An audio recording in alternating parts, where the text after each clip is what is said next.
votre soutien qui est toujours constant continue d'être euh, extrêmement apprécié. Claire l'a dit, nous avons lancé notre saison 5 à Rabat le 5 avril dernier et du 5 au 13 avril.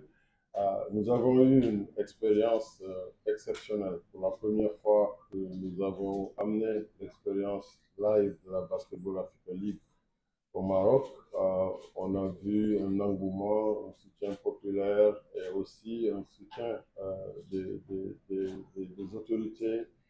Le Maroc a vraiment cimenté sa place sur l'échiquier du basketball, un pays qui sait organiser de gros événements. Comme on le sait, la Coupe d'Afrique des Nations de foot va s'organiser là-bas au mois de septembre, au mois de décembre prochain. Et aussi, ils vont accueillir la Coupe du Monde de foot, la prochaine Coupe du Monde de foot après celui des États-Unis. Nous étions très heureux d'être au Maroc et la compétition sur le terrain était aussi très farouche.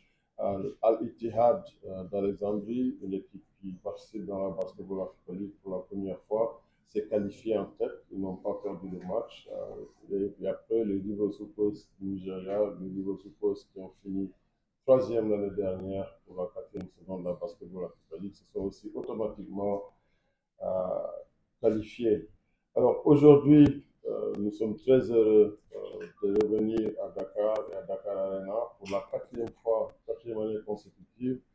Dakar, je le rappelle, est la seule ville africaine à abriter des matchs de conférence chaque année depuis la création de la Basketball Africa League. Évidemment, la première saison, nous avions joué dans la bulle. Toute la saison, c'était joué à Kigali, mais depuis l'expansion, Dakar reste, parce que Dakar Arena, l'ambiance et l'atmosphère que nous vivons ici est unique. Et c'est l'opportunité de saluer encore une fois ces passionnés de basketball qui viennent remplir la salle Dakar Arena et nous nous attendons à vraiment avoir un super public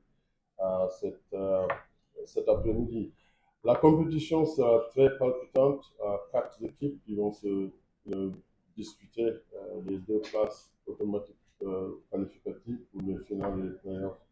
À Pretoria, l'équipe de la ville de Dakar qui participe dans la Basketball Africa League pour la première saison. Aussi, on a les Creole Stars qui participent dans la Basketball Africa League pour la première fois. Ils viennent représenter le Cap-Vert. Cette année seront les deux équipes à participer pour la première fois. Après, nous avons les Petro Atletico de Luanda, Petro Atletico de Luanda, qui viennent de l'Angola pour la première fois au champion de la Basketball Africa League, vient de l'Afrique subsaharienne et les Petro Atletico de Luanda sont les champions en titre. Et puis, pour fermer le carré, l'US Monastir, l'US Monastir de la Tunisie, l'US Monastir qui a joué chaque année ici à Dakar Arena depuis le début de la Basketball Africa League, et l'US Monastir qui était championne de la Basketball Africa League pour la saison 2 en 2022. Et nous avons un record. Ça veut dire que dans tous les pays investissent pour une opportunité de gagner le championnat local pour une qualification, pour une chance, une opportunité de jouer dans la basketball Africa League. Alors, en termes de footprint,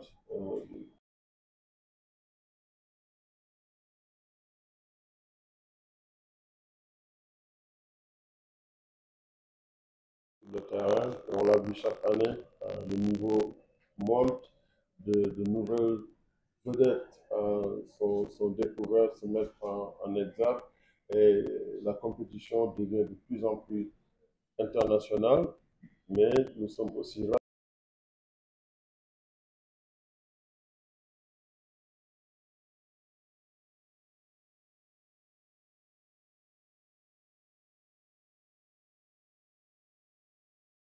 monde qui vont encore une fois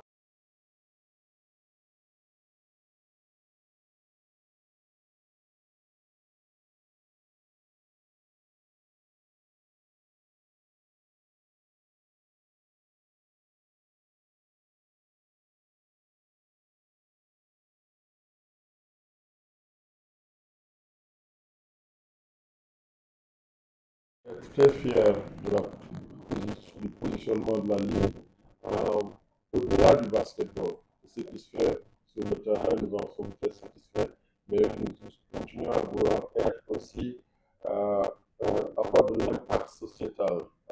Et cette cinquième saison confirme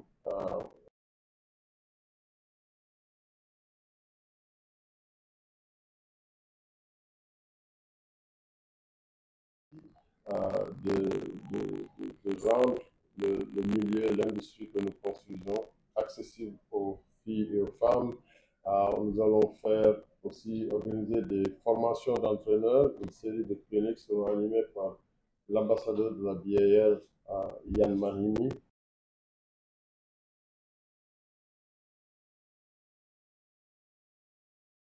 Nous allons continuer à démontrer notre volonté d'être inclusif du sport pour tous. Notre partenariat avec Special Olympics va être aussi mis en évidence. Et nous allons cette année aussi euh, avoir le lancement d'un livre pour enfants en partenariat avec Nagou. Et ce livre, il sera disponible en français, en Wolof, en Kinyarwanda et Isijulu, euh, qui promeut les valeurs de l'inclusion, de l'éducation et de l'autonomisation à travers le basketball. Une séance de lecture sera organisée le 27 mars avec la participation des joueuses et des joueurs des équipes nationales de basketball du Sénégal.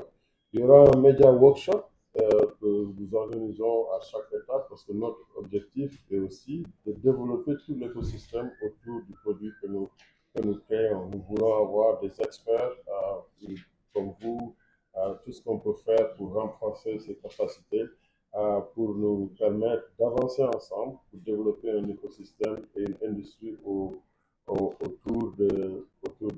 du basketball. Michel Lamine Badian et Malik Traoré, les journalistes Malik Traoré et Lamine Badian de la FIBA vont animer ces,